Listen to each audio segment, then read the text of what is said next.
All right, cool. So we back. We're sitting down with Antonia, Miss Antonia Mason, and she's a business consultant. She's already sat down and told me she does pretty much anything consultant.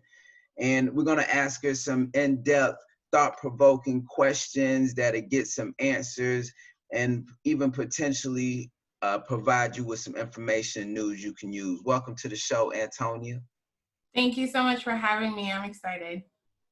And I'm excited and honored for you showing up as well. So, Antonia, I know you said that you're anything consulting for the people. Let's start from the bottom and raise all the way to the top. What do you do? Where are you from? Where are you at right now? And even pretty much we can start talking about where you're going in the future. Okay, so I am born and raised here in Tampa, Florida.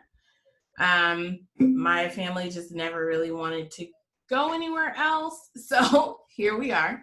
My business that I started after working in corporate America, realizing that I really loved operations and administration, was to start a business model that put money in my pocket but still served my passion, which is administration. So I started a company called AssistU. It's gone through a couple of different business models and focus throughout the years, but I started it in 2017. And I feel like we've finally gotten into our groove. We know who we are, we know who we stand for, and we know who our clients are and what their needs are, most importantly. So AssistU is a full service virtual business solution. We employ virtual assistants, and they do and handle pretty much anything administrative for you as an owner or a person of a team in a business, so that you all can focus on your billable activities, the things that actually drive revenue and increase revenue and sometimes scale in your own business. So we handle the day-to-day minute, very tedious tasks, and that's it. That's what we do. Okay, assist was the business then. That's cool. So how long did you say that's your own personal business then? How long have you said that Assist you been up and operable and running? So I started AssistU in November 2017. It actually came to me, I was working for someone and I had scaled their business from 2 or 3 people up to about 40 people at the time, and like tripled their revenues because I was able to take on so many administrative tasks to where they didn't have to worry about it essentially. And they were able to just bill their clients, including hiring and doing the onboarding for their staff so that they could focus on more important things as well. So it came to me. I actually finally took a vacation, the first one I've taken in years, because I'm a mom as well. Okay. And I went and stayed in an Airbnb in New Orleans, and I wrote out my business plan, my very first business plan while I was there, for like 5 or 6 days. And it just kind of grew from there. When I got back, I created a test group, and I asked them about, different things that they would need, even people who are just starting out in their career, just as interns who are just graduated from college, up to business owners. I was able to ask them some really personal questions about their life, if they really honestly feel they have a good work-life balance, if they feel like there's a balance in their business, if they're burnt out, on the verge of being burnt out. And I got some really good information from this little test group that I did. And honestly, it was like, okay, great, there's a market for this. So I just have been running with it ever since. Oh, wow. So that's a pretty good testament on using your time wisely. You said you went on vacation, five Yeah. days, put together a business plan, and you came back with your own business. Yeah. And I filed with sunbiz.org as soon as I got back. So So people right now on some lockdown, they should have no excuses of reason why they are unable to formulate a business plan. None. And actually, while on lockdown, it's funny you speak of that. I actually doodled this. You're not meant to be able to read it all, but I basically did a doodle of a new workflow so that my business can scale. So it can take me out of the initial welcome calls and onboarding, and so that I can obviously, like what we're doing for other business owners, so I can delegate and I can continue to work on the revenue end of our business now. And I just did that in one night. And it's funny what you can do when you're actually sitting down and focus on your business, what's going to work for you and your business and your family versus giving out to everyone else. So you really just kind of carve out that time so that you can flourish and grow. Yeah, definitely. That's nothing less than surprising to me for a woman that just said you took your 5-day vacation and mapped out a business plan. Because most people, they would take the vacation and or they would have that intention of doing something productive for themselves, even if it's just overall rest and relaxation, and totally forget that there's other things going on, especially business. And because we live in capitalistic society, that there's some money that needs to exchange hands with value. So what gave you that focus and drive? Tell the people that are listening what provides you the focus and even just that ambition of knowing and the action to take, like the same way you used your vacation, because I'm sure you do it even what you're saying right now with your flow chart of how you're going to scale. Where did that come from? I honestly believe that I learned my work ethic is kind of what you're asking. It was from my father. He was a sheriff, and he he never stopped working. Like he loved being a sheriff. He loved being a resource officer. He loved working in the jails, some of the jails here in Tampa, because he loved being able to speak with people and figure out their lives. And he loves being told stories and to tell stories.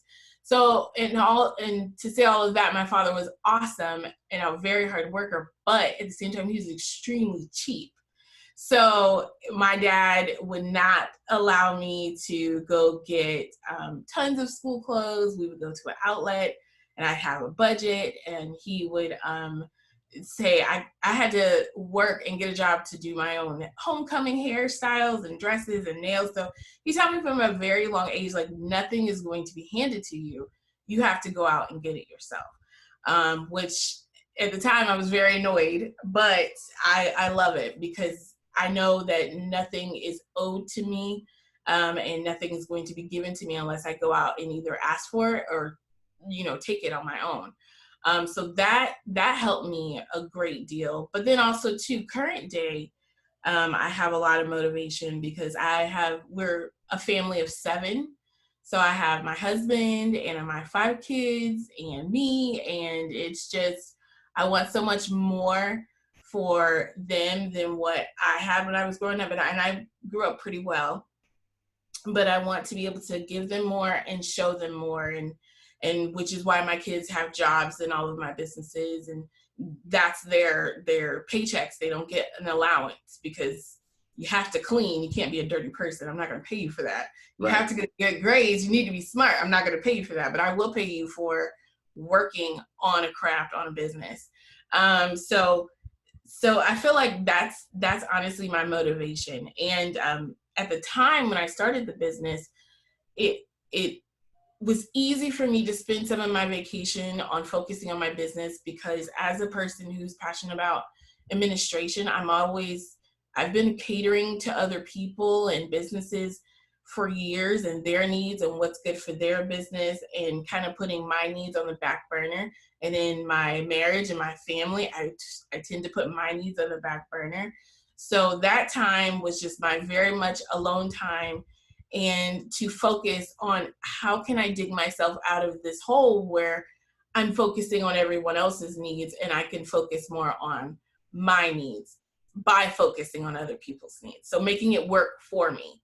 And that's honestly what I did. And it was really fulfilling, and it drives me every day, no matter what. I don't care if I'm sick, tired, something has to be going on with my business. I need to be doing something. I need to be fixing something. I'm in process of updating the website. Like, it's just something needs to be done because I want it to be better.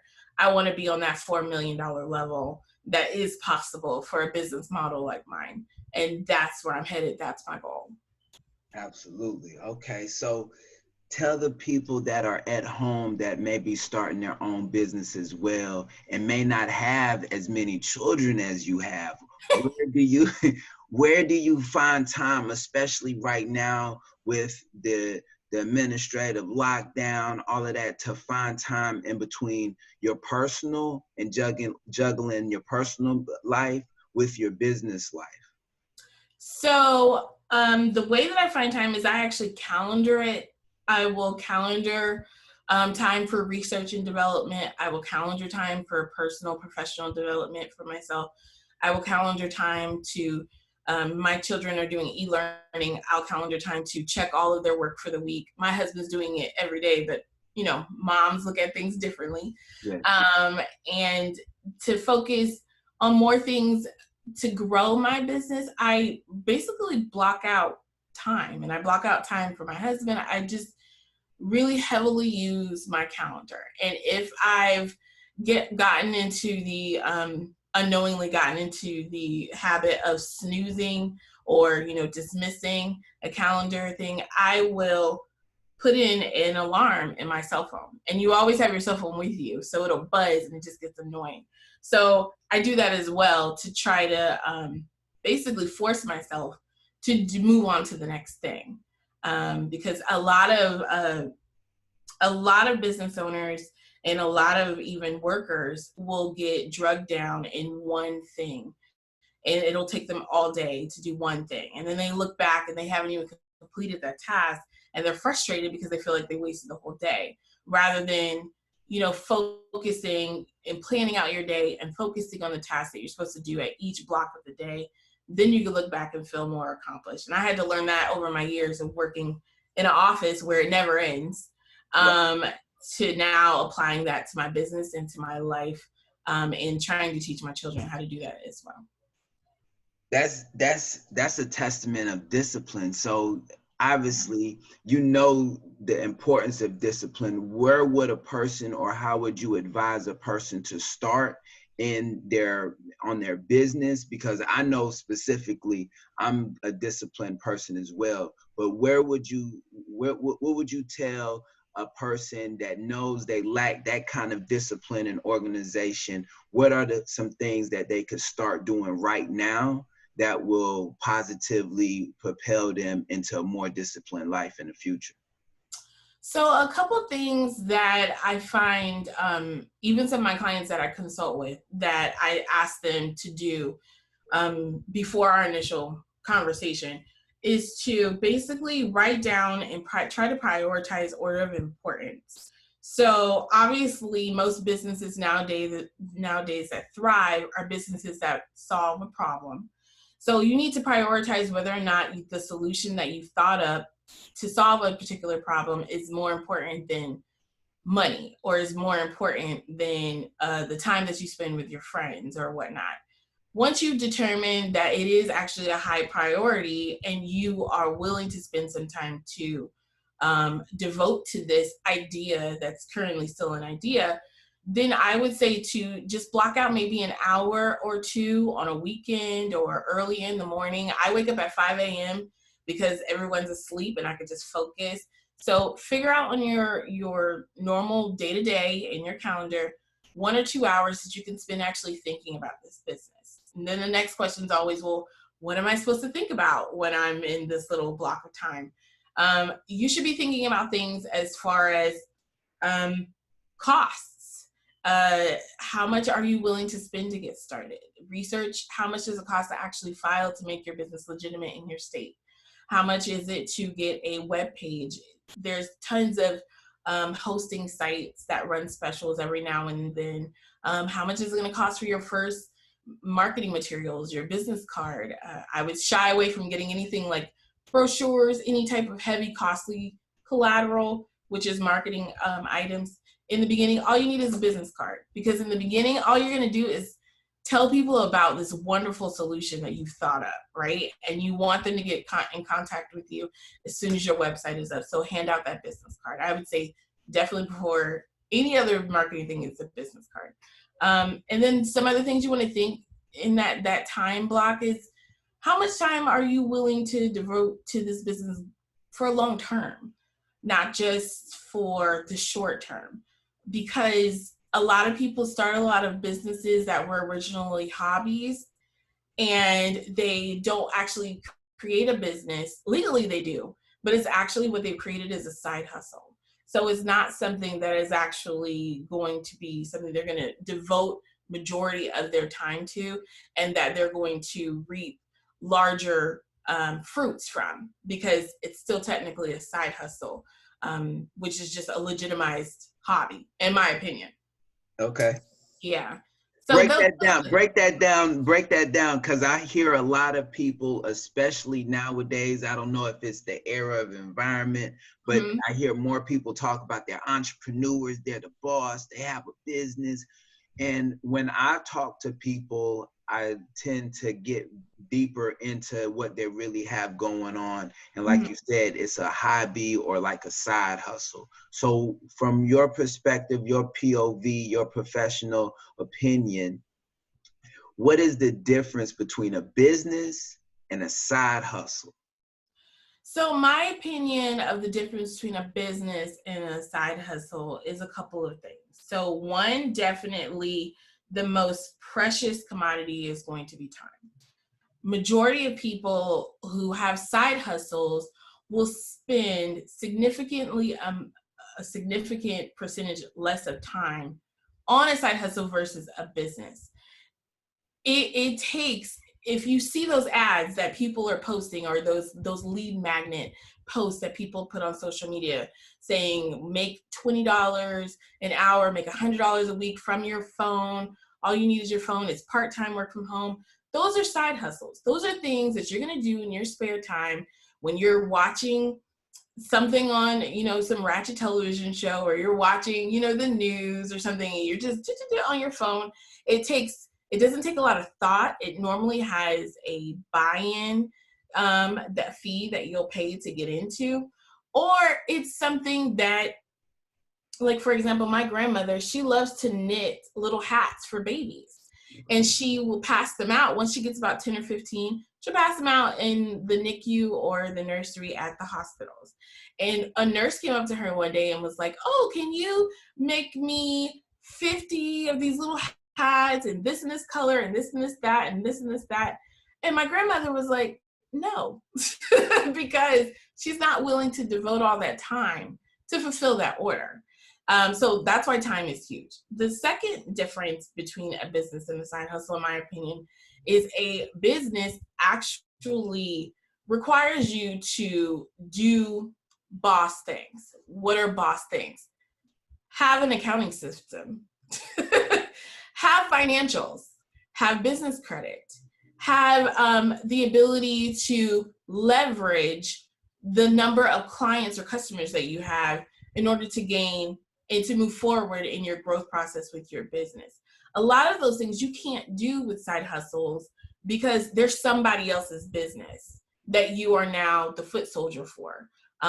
Those that I'm speaking are more like those MLMs.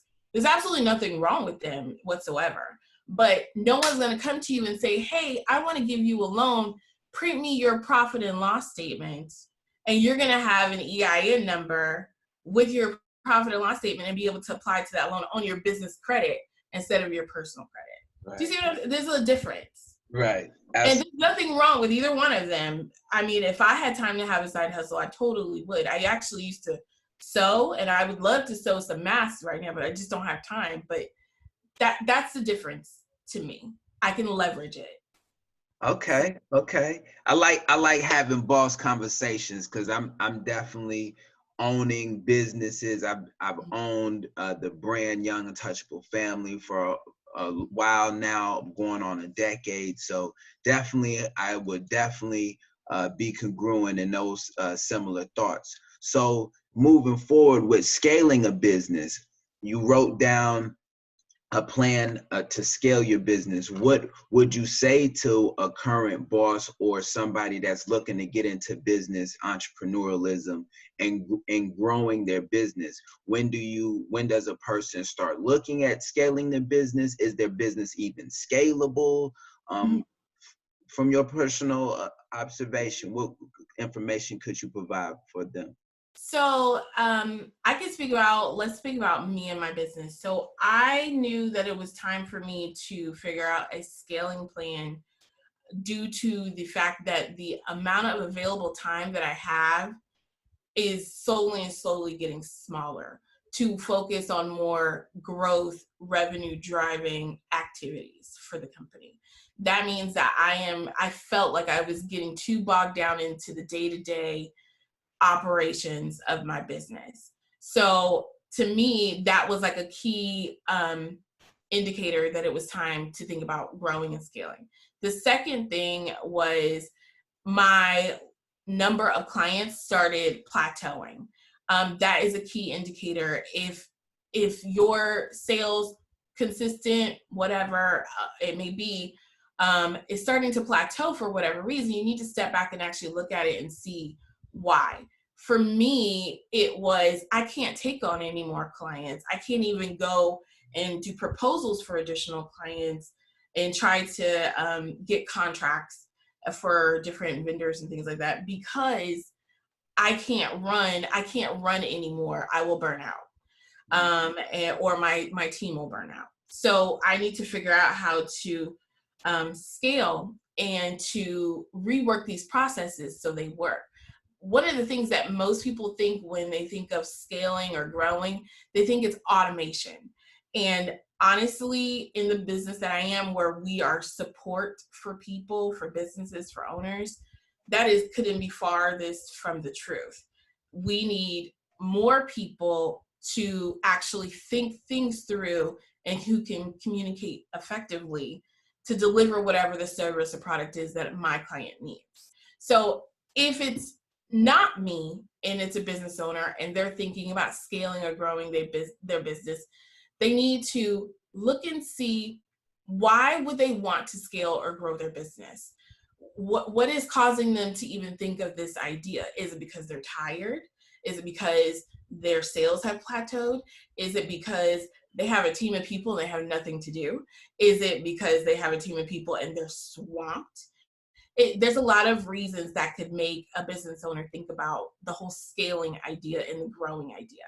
And then once you determine what the reason or various reasons are, then the next step is to look at your processes.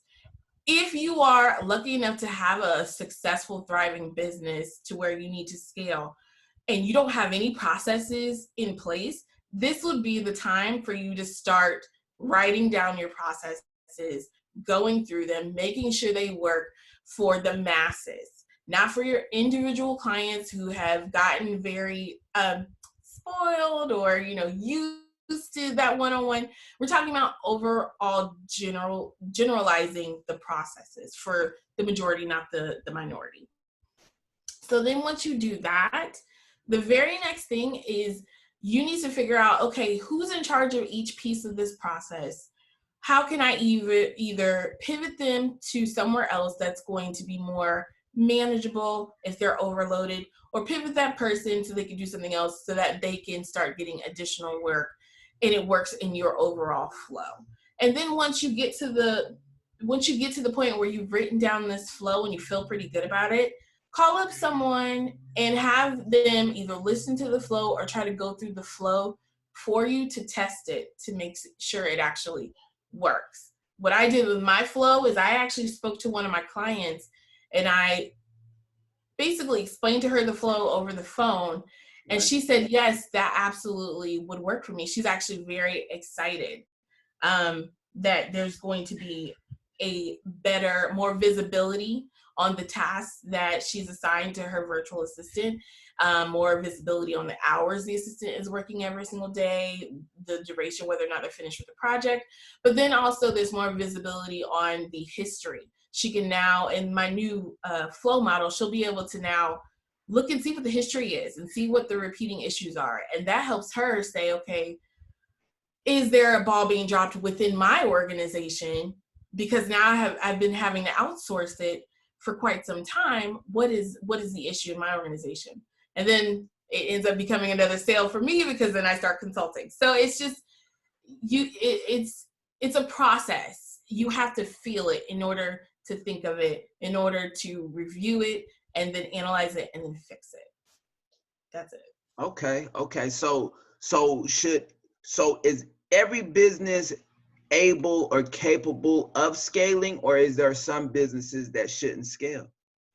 Oh no, I think every single business, if it's a legitimate business, if it's not a side hustle, you should be able to 100% scale your business from whatever it is current day to the next, if you have a working business model. Okay. So, but yes, absolutely. Okay.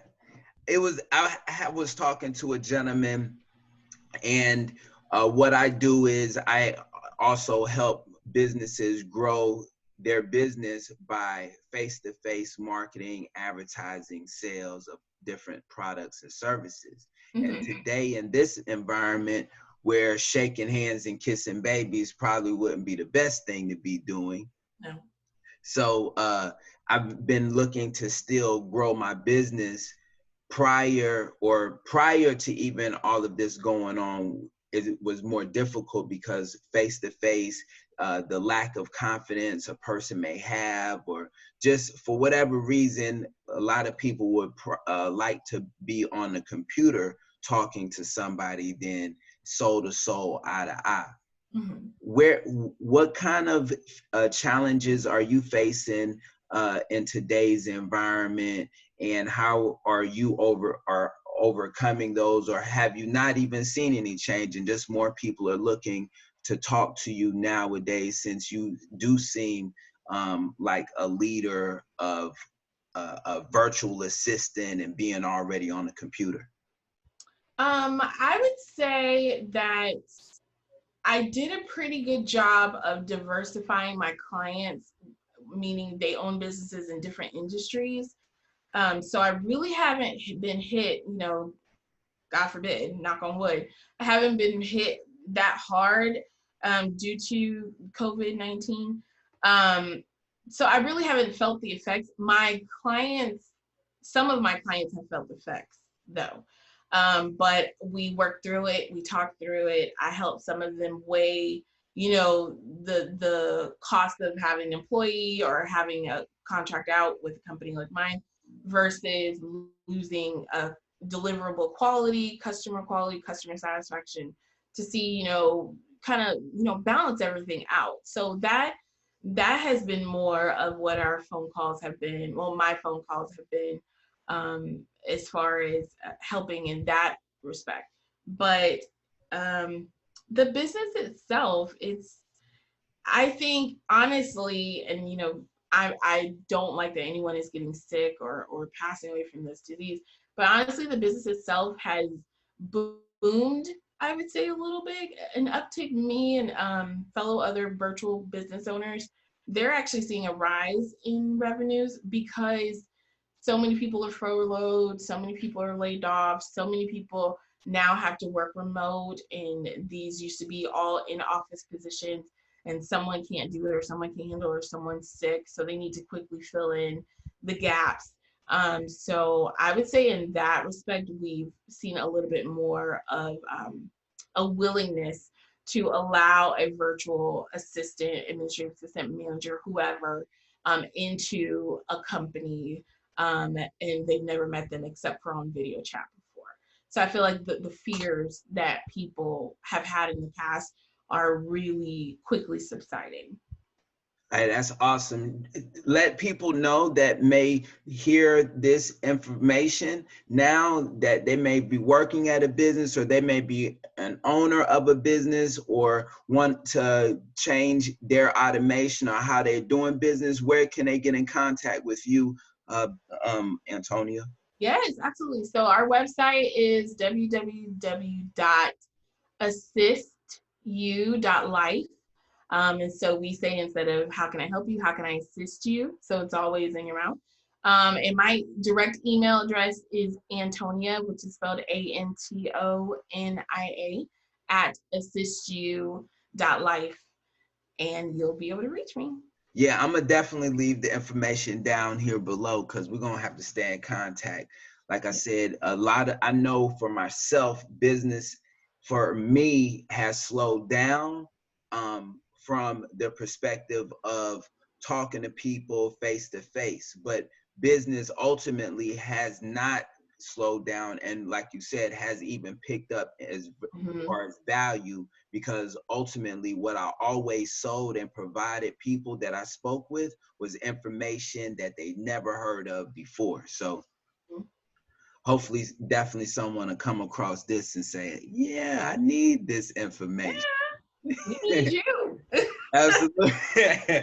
Absolutely. Absolutely. So there's another part in the interview that I've been starting to do, just to give you guys a quick moment to drop like a time capsule of information that you are expertise in. So it's no pressure involved, but just so that if this was a time capsule 300 years from now, and a person came across this broadcast show, and they realized that I was talking to Antonia, what could you tell them about your business, about all the things that you've gone through up until now, that would best describe who you are, what service you provide for other people that you've come in contact with as well, like right now?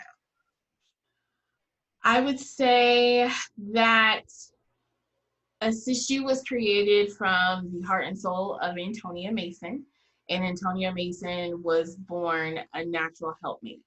So it speaks to the core and value of our business. No matter what we can do, as long as it's legal, we are there to help you through it and to help you grow your business and whatever administrative need you might have. So that's us. Okay. Hey, that's good. Straight to the point. That sounds like it should be written in stone already. So, all right. So, drop your information one more time for the guys. Like I said, it's going to be down in the description box, definitely. And Tony, let everyone know where they can find you on Facebook, all the social medias, Oh, whatever. yeah. So you can get us on our website, www.assistulife.com. You can also, www.assistu.life. The Instagram is Antonia_AssistU. Email address is Antonia@AssistU.life. Sorry. And then we also have LinkedIn for AssistU LLC, Facebook AssistU LLC. You can find us any and everywhere. We'd be more than happy to chat with you about whatever you need. Cool, cool. Yeah, definitely. We're going to stay in contact, Antonia. Yeah. Would assist you. Okay, perfect. So I definitely appreciate you showing up today, assisting me and growing upon some more words in my vocabulary. Like I always say, it is the words that we use that helps to describe the place we're at, whether it's the lack of or the expoundingness of. So I appreciate your time, Antonia. Awesome. Well, thank you for having me. I appreciate you. Awesome. So this concludes Young Untouchable Family Podcast broadcast show. And as always, we'll see you next time. Y'all stay positive and encouraged.